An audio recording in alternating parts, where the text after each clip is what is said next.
and the fact that we have English is now becoming a huge strategic asset. China is struggling against another handicap: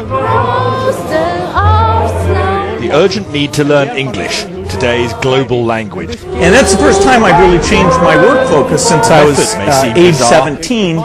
And Paul Allen and I decided that, although with all these online courses now, you could say that I'm sort of back to it because I'm a great consumer of online courses.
Hello friends, स्वागत है आपका class में। और आज की हमारी listening class में एक बहुत कॉमन, आपकी जानी मानी चीज के बारे में हम फिल्म लेके आए हैं। और फिल्म बहुत डिटेल में है और बहुत सारे पहलू हैं जिनके बारे में आपने कभी सोचा भी नहीं होगा। We are talking about great Indian railways. बहुत जबरदस्त डिपार्टमेंट है ये। हमारे लिए कुछ लगता नहीं है, लेकिन अगर हम इसको थोड़ा ऊपर जाकर ओवरव्यू से अगर देखें हम इंडियन रेलवेज को, तो बड़ा जबरदस्त मैसिव काम है दोस्तों। तो एक जबरदस्त फिल्म आपको दिखाने जा रहा हूं, उसका एक पहला पार्ट है आज। और देखिए उसको जरा ध्यान से। इट्स नॉट ओनली फिल्म, आपको बहुत सारी इंफॉर्मेशन मिल रही है हमारी कंट्री के बारे में, हमारी रेलवेज के बारे में, उसकी हिस्ट्री के बारे में, और साथ में you are learning good English. तो एक तीर से दो शिकार हो रहे हैं, तो तैयार है शिकार करने को? ओके। तो एज यूजुअल हम पहले आपको क्वेश्चंस देंगे और उसके बाद दो बार फिल्म दिखाएंगे और फिर एक्सपेक्ट करेंगे आपसे कि सब क्वेश्चंस के जवाब आप बिल्कुल ठीक ठीक दे दें। ठीक है ना? तो चलिए शुरू करते हैं। When did the whistle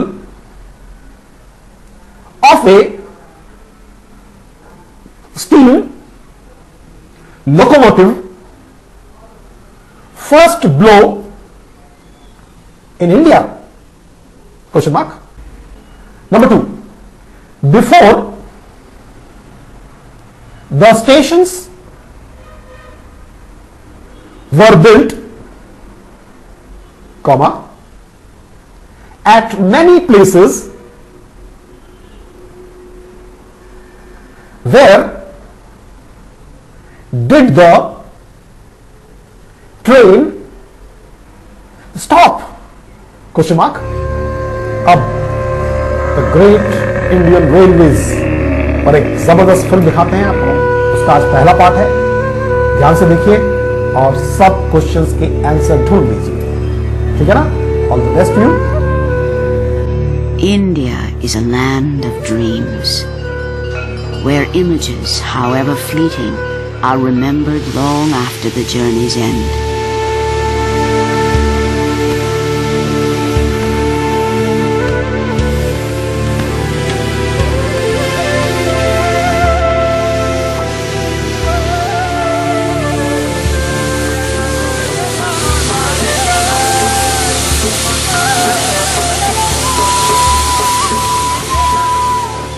The railway is her lifeline, crossing not only distances, but bridging the boundaries of her many cultures.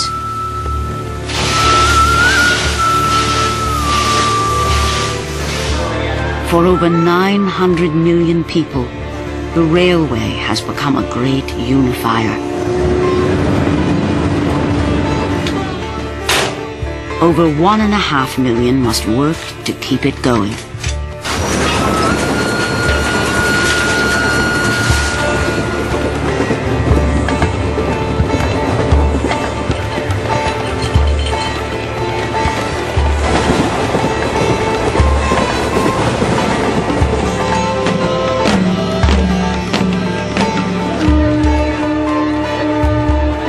The Great Indian Railway touches the lives of everyone.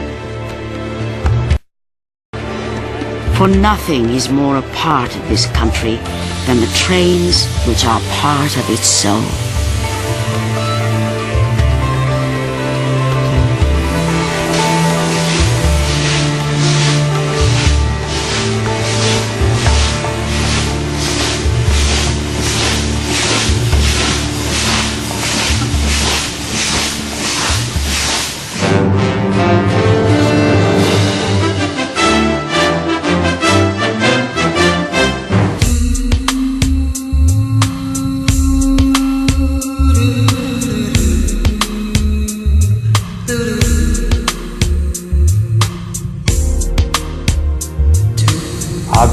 आपका स्वागत है इस क्लास में। You are most welcome. मैं उम्मीद करता हूं कि आपने जो पहला कल का दिन था, आपने वो सब काम पूरे किए, जो इंग्लिश ट्रिबल, इंग्लिश चैंटिंग, इंग्लिश वॉक और इंग्लिश न्यूज़पेपर और इंग्लिश में जो आपने सुनना था, आपको 15 मिनट न्यूज़, वो आपने सुनी होगी। दोस्तों, इन एक्टिविटीज़ को आप जरूर कंटिन्यू करें और ये बहुत इंपॉर्टेंट है। कुछ दिन जब कर लेंगे तो आपको अपने आप इसमें बहुत मजा आने लगेगा और आप इसको एंजॉय करेंगे। इसके अलावा आप बहुत तेजी से अपने चारों ओर, आपको पता नहीं लग रहा लेकिन ये हो रहा है कि आप अपने दिमाग में चारों ओर इंग्लिश का एटमॉस्फेयर बनाते चले जा रहे हैं अननोइंगली। आपको पता नहीं है क्या इंपैक्ट हो रहा है इसका, but that impact is working round the clock.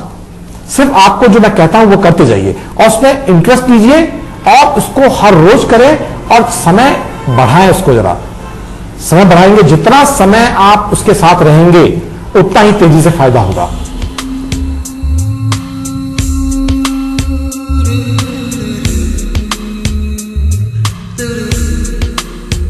आज हम एक नया चैप्टर शुरू करते हैं जहां हम बात कर रहे हैं आर्टिकल्स की, जो पार्ट्स ऑफ स्पीच का जो एक बहुत इंपॉर्टेंट लेकिन बहुत आसान जो एक चीज है वो है आर्टिकल्स। आर्टिकल्स आप जानते हैं कि दो तरह के आर्टिकल्स होते हैं, एक इंडेफिनिट और डेफिनिट। इंडेफिनिट में ए और एन है और डेफिनिट में दी है। अब ये जो आर्टिकल्स हैं इसके ऊपर मैं आपको एक एक्सरसाइज करा रहा हूं, जो कि आप उस एक्सरसाइज को अगर पूरा समझेंगे तो आपको बहुत आसान हो जाएगा आपके लिए आर्टिकल को समझना, उसको यूज करना। और एक बार जब एक्सरसाइज कर लेंगे तो it will be very easy for you. In fact you know all this. मैं चाहता हूं कि एक बार रिपीट हो जाए ताकि कोई भूल चूक भी हो गई हो तो हमें वापस याद आ जाए सब चीजें। तो इसलिए हम ये एक्सरसाइज कर लेते हैं और एक्सरसाइज के बाद में आप देखें कि वापस जो आपको रिवाइज करने की बातें हैं, it has come back to your mind. Okay, articles जैसे बताया मैंने आपको दो तरह के होते हैं, इंडेफिनिट और डेफिनिट। इंडेफिनिट आर्टिकल होते हैं ए और एन और डेफिनिट आर्टिकल होते हैं द। इनमें हम फर्क समझें। जो इंडेफिनिट आर्टिकल है वो ए और एन है। ए काम में लिया जाता है कॉन्सोनेंट से पहले।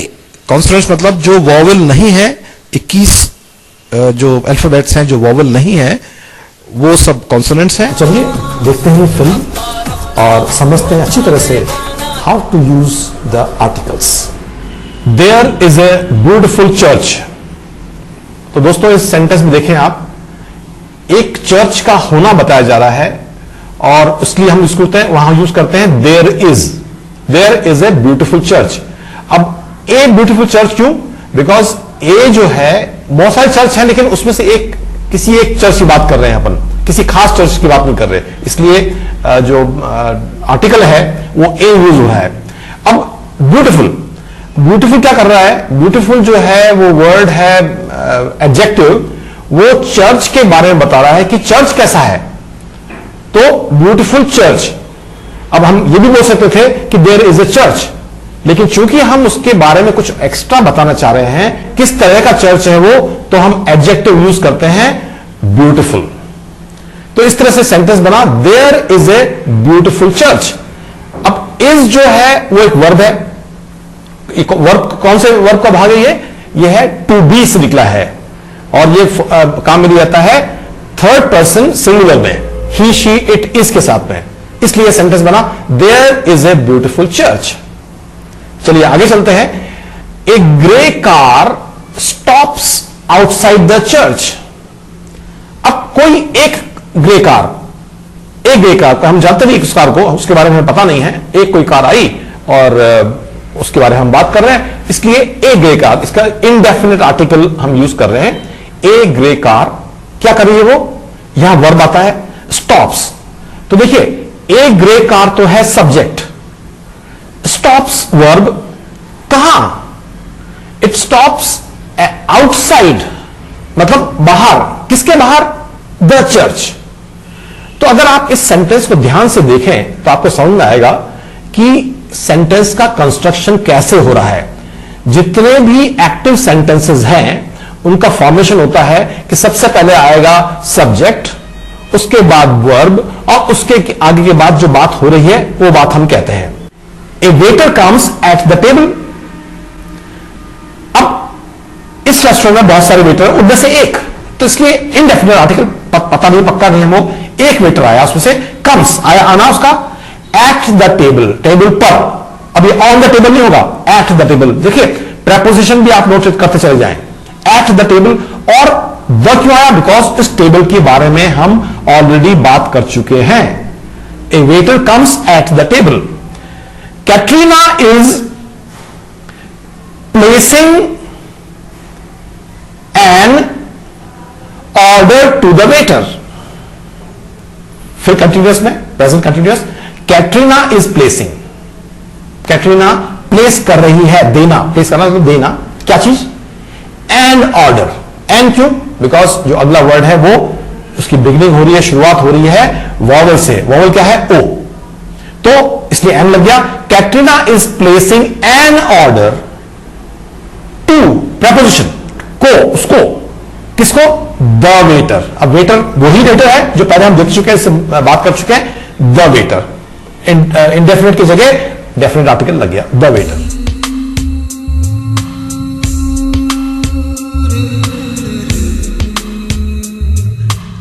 वह बिस्तर पर अंगड़ाई ले रहा है, इसका इंग्लिश रूप आएगा he is twisting his body in the bed. He is twisting his body in the bed. Sentence number 3 लीजिए, हिंदी में था वह दांत साफ कर रहा है, इसका इंग्लिश होगा he is brushing his teeth. I'll repeat, he is brushing his teeth. Sentence number 4 देखिए, हिंदी में है वह WC पर बैठा हुआ है, इसका इंग्लिश में होगा he is sitting on the WC. I'll repeat, he is sitting on the WC.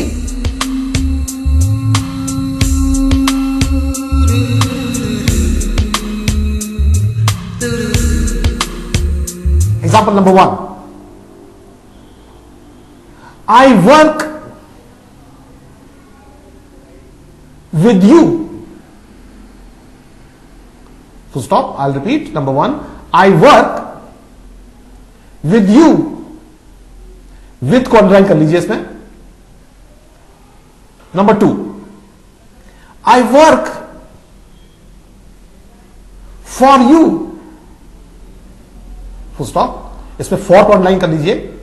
I repeat, number 2, I work for you, for को अंडरलाइन कर लीजिए। Number 3, I work against you, full stop. Against को underline कर लीजिए इसमें। I repeat, number 3, I work against you, against को underline कर लीजिए। They are running in the garden, Sadhana comes on the diving board and jumps into the pool. Sadhna आती है, comes on the diving board, diving जो जहां से dive करते हैं, diving board, and jumps into the pool. Because into क्यों आया? Jumps into, because motion जब आता है तब हम कहते हैं, जब मोशन में किसी चीज में आप कूदते हैं तो इनटू लगाते हैं। तो ये बहुत इंपॉर्टेंट वर्ड है, इसको नोट कर लें। इनटू कहां लगता है? जब मोशन में हम किसी चीज में अंदर कूद रहे हैं तो into is used. She is swimming in the pool, वो एक पूल में तैर रही है।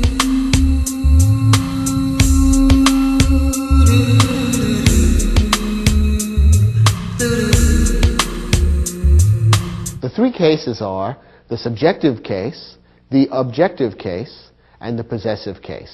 Let's take a moment to look at each of these cases and explain exactly how and when they should be used in an English sentence.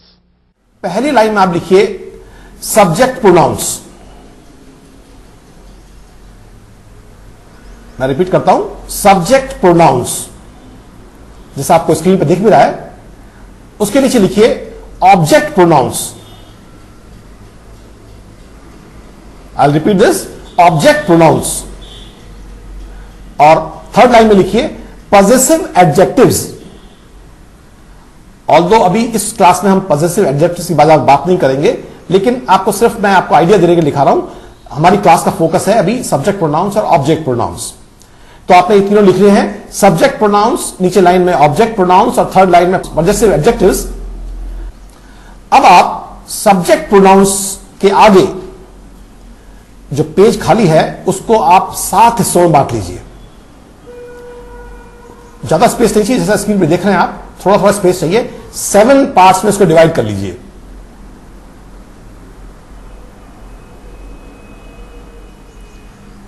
हो गया ना? चलिए, अब इस 7 पार्ट के फर्स्ट पार्ट में आप लिखें सब्जेक्ट प्रोनाउंस के आगे, एक ही लाइन में आपको लिखा रहा हूं मैं पूरा में, आप उसको लिखें आई, दूसरे में यू, फिर शी, फिर ही, फिर इट, फिर वी और लास्ट में दे। तो ये सब सब्जेक्ट प्रोनाउंस हुए, I, you, she, he, it, we, they. ठीक है ना? अब चलिए नेक्स्ट लाइन चलते हैं, ऑब्जेक्ट प्रोनाउंस। आई के नीचे लिखिए मी। मैं रिपीट करता हूं, आई के नीचे लिखिए मी और यू के नीचे लिखिए यू। दोनों सेम है रहते हैं, यू और यू। मैं एक बार फिर रिपीट कर देता हूं, कोई कंफ्यूजन ना रह जाए। सब्जेक्ट प्रोनाउंस को रिपीट करता हूं मैं पहले, I, you, she, he, it, we, they. और ऑब्जेक्ट प्रोनाउंस में है me, you, her, him, it, us, them. और लास्ट है possessive adjectives, my, your, her, his, its, our, their. चलिए अब आप आगे चलते हैं। ये समझने के बाद में अब हम एग्जाम्पल से देखते हैं कि किस तरह से सेंटेंसेस बनते हैं। I gave him the pen. अब ये I gave him the pen में आई क्या है? ये है सब्जेक्ट प्रोनाउन। गेव क्या है? वर्ब। हिम क्या है? Object pronoun. I gave him, object बन गया ये।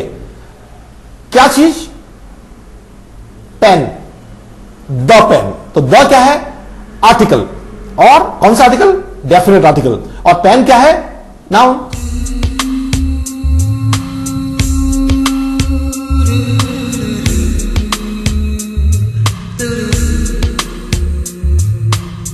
Please join me in giving a Carnegie Mellon welcome to a visionary computer scientist, a brilliant business leader, the world's leading philanthropist, and a great friend of this university. Ladies and gentlemen, Bill Gates. Thank you. Thank you. Thanks very much. Well, I'm excited to be back here at Carnegie Mellon. The work that's going on here, as you all know very well, is fantastic world-class work. As the president said, Microsoft has been very lucky to hire some brilliant people from the university, and we're continuing that tradition this year with a great new crop of people who are going to do some amazing work.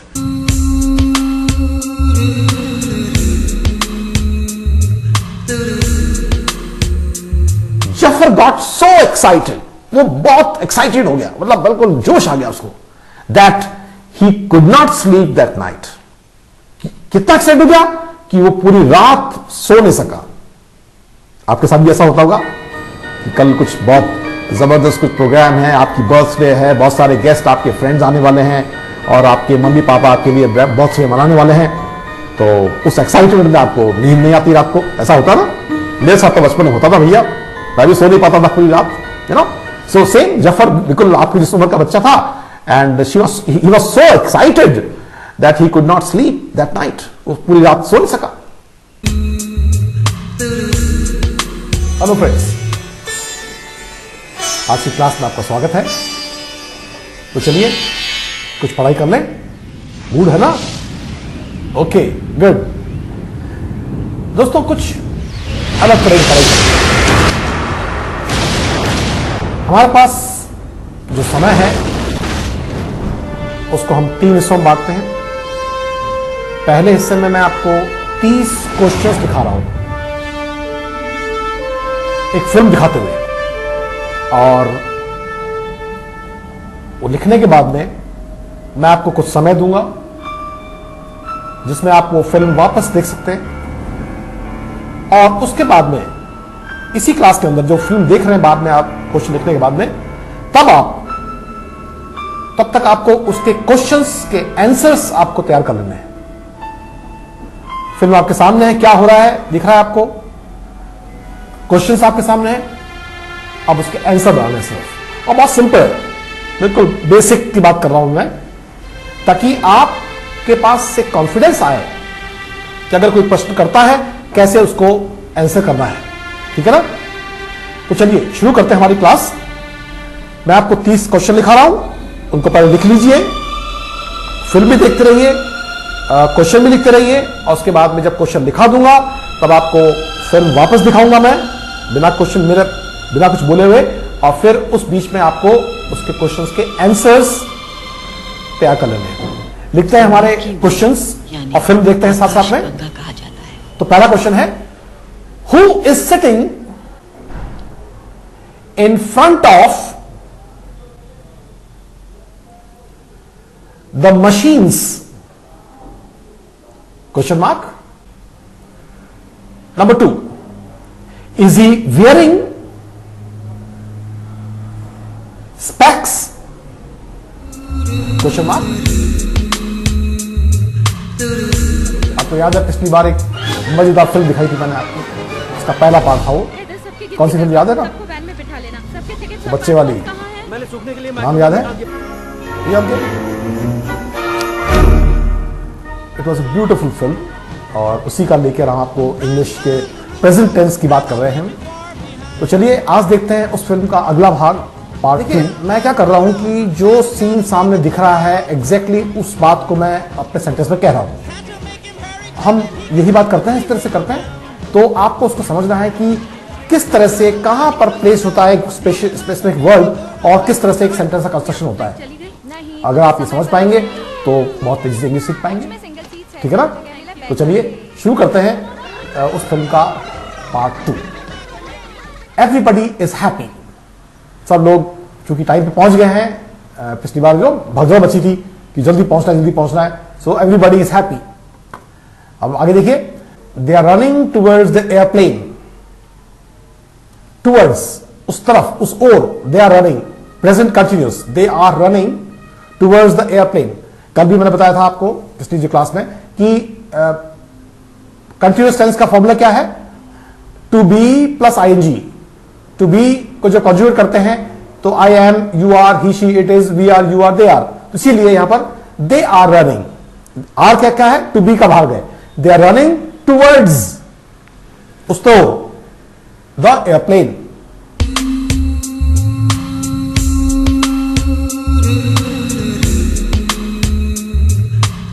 ये हमारे 14 question है आज के। तो चलिए अब आपको हम फिल्म दिखाते हैं और फिल्म दिखाएंगे आपको 6 बार, लेकिन 6 बार देखने पर पूरा निचोड़ निकाल लीजिएगा। ये जो 14 क्वेश्चन के जवाब जो है करेक्ट, बिल्कुल करेक्ट चाहिए और करेक्ट इंग्लिश के अंदर के जवाब चाहिए, मतलब जो फैक्ट है वो भी सही हो और इसकी जो इंग्लिश देने का, जो आंसर देने का तरीका इंग्लिश में है वो भी सही हो, ठीक है ना।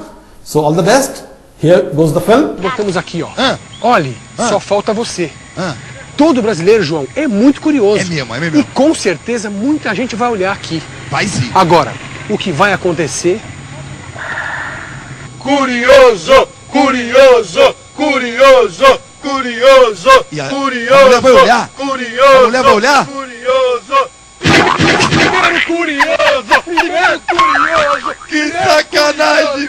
Primeiro curioso, primeiro curioso, primeiro curioso, primeiro curioso, segundo curioso, segundo curioso, segundo curioso, segundo curioso. Ai, que sacanagem, bicho! Terceiro curioso, Terceiro curioso! Terceiro curioso! Terceiro curioso! Como são folgados! sétimo curioso, oitavo curioso, Oitavo curioso! Sacanagem! Oitavo curioso! 14º curioso, 14º curioso, 15º curioso, 15º curioso, 15º curioso, 20º curioso, 21º curioso, 21º curioso, 21º curioso, 21º curioso. Que sacanagem! 25º curioso. Mais um! 27º curioso, 27º Ai, ai, ai, curioso, sacanagem! 29º Sacanagem, mano. curioso, 29º curioso, Vai lá, vai lá, vai lá. 29º curioso, 29º cara não resiste, o cara quer olhar, o cara quer olhar. 30º curioso, 30º Ai, ai, ai, ai, ai, ai, ai. 34º curioso, 34º curioso, 35º curioso, 35º Sacanagem! curioso, Ai, ai, ai. curioso. Casalzinho, ó, vai olhar, casalzinho, vai lá, companheiro, olha lá. Olha aí, curioso. Toma, curioso.